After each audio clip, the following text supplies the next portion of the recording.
if the halving number is 100, all right, if that's the target, and then we back up from that, we say, all right, well, where are we today? Where should we get by the time the halving occurs? Could we be back to 50, 60,000? It's a pretty good guess. Then as we approach the halving, we start to accelerate into the target, and then we parabolic past it. The fair value is 100K per Bitcoin. How close we stay to fair value is the question. Do I think we get there by the end of this year? Could be surprised.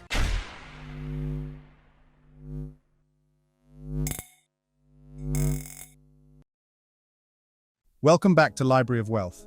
Today we have Chief Investment Officer Mark Yusko discussing Bitcoin's rally to $100,000, as well as recent market trends and opportunities in crypto. Mark also highlights key considerations and shows that tax-driven selling at the end of the year is a trend that has led to weaker asset prices. Although he sees current market conditions as heavily overbought, he believes this could lead to a rally in 2023. Nevertheless, he believes the accumulation pressure will lead to a series of higher lows, keeping the stock and crypto markets in a range-bound state for some time.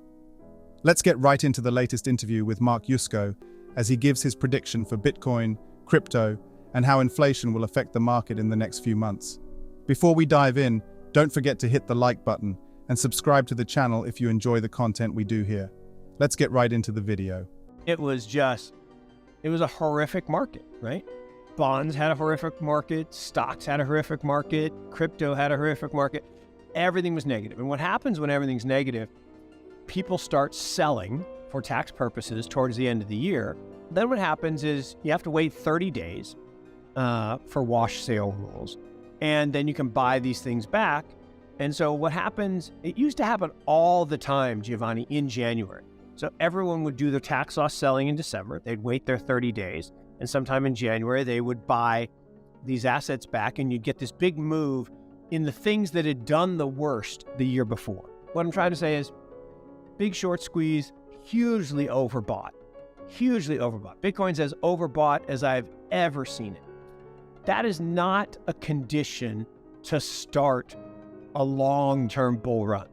That's a condition for short-term weakness and kind of a retracement, and then the start. But the pattern we need to look for, and we talked a little bit about this last time, is even though there's chop in spring, what you're looking for is a series of higher lows. Now, you'd like higher highs too, but that's not as important as higher lows. If you keep making higher lows, that means there's accumulation pressure in the market.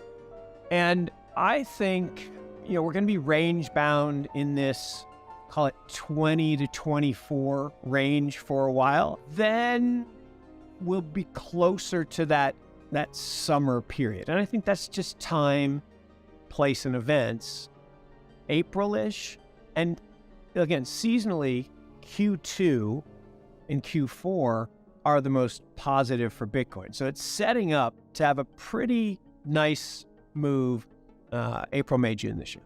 The Fed clearly is not loosening, right? They're not tightening as quickly, but they're still doing QT. They're still shrinking their balance sheet, and they're still raising.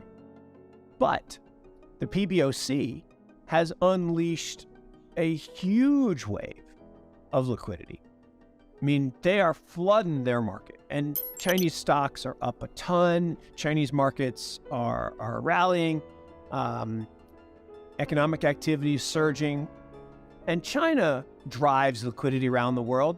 So used car prices are now plummeting because there's more cars coming in, China's reopening, all that good stuff. So I think by the end of this year, CPI is going to be close to, it could be zero, it could be negative month over month, quarter over quarter. But, trailing numbers probably around 2%. That's not a situation where you need to be tightening. There will be a tailwind, I think, for digital assets. The market is saying by the middle of this year, the Fed's going to be cutting. Now, I think that's too aggressive. I don't think that's going to happen.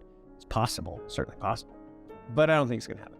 What I do think is very likely is the Fed signaling that, okay, we're good, but that will be interpreted as we're going to cut, and then risk assets will explode again. Yusko analyzes the central bank policies with a focus on the Federal Reserve and the People's Bank of China. He believes that while the Federal Reserve is still tightening its monetary policy, it's happening at a slower pace compared to previous years. In contrast, the People's Bank of China has been injecting liquidity, leading to rising economic activity and a surge in the Chinese stock market. Mark predicts that by the end of the year, inflation may be close to zero or negative, providing a tailwind for digital assets. The last phase of the bear market is the toughest part. My belief is we start out of that cycle a little bit earlier. I think the market always anticipates the halving.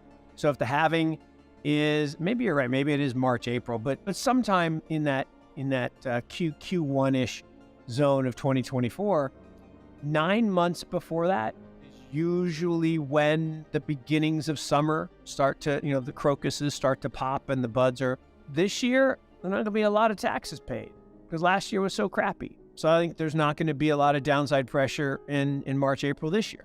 So my guess is we'll probably start earlier rather than later. We'll probably have an early summer as opposed to a late summer, would be my guess. Don't wait. Buy. Buy some today. Buy some tomorrow. Buy some the next day. Buy some next week. Buy some next month. Don't buy it all at once. Pick a number, right? I say, 3 to 5%, whatever the number is. If you're younger, that number can be higher. I'm talking a 3 to 5% core position in Bitcoin, higher if you're younger. That's what I'm talking about. Now, beyond that, you want to invest in Ethereum as a platform that builds out the infrastructure around the digital future. Great. You still believe that the most significant portion should be in Bitcoin and not in Ethereum? I'm asking because there are a lot of people that actually think that Ethereum will outperform Bitcoin this year. Law of small numbers says Ethereum will outperform, right? It's a smaller asset base. If there's a bull market, it will likely outperform. And history tells us the smaller market cap assets outperform in bull markets. So if you want to own a core asset forever, accumulate Bitcoin. If you want to have a portfolio of other technology investments that you think have a higher upside potential, own some other things. Own Ethereum, own Avalanche, own Polkadot, own Cosmos. Mark advises investors to consider digital assets as part of their investment portfolios, starting with a 3 to 5% core position in Bitcoin and an even higher percentage for younger investors. He believes that owning Bitcoin is a must-have in the long term and suggests owning a Ethereum, Avalanche, Polkadot, and Cosmos, as they have the potential to outperform Bitcoin in a bull market given their smaller market cap. Yusko emphasizes that owning cryptocurrencies is an investment long-term and should be approached with caution and proper due diligence.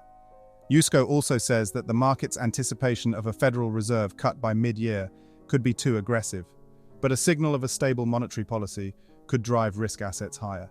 What do you think about Mark Yusko's outlook on Bitcoin and the crypto and stock markets heading into Q4? Comment down below.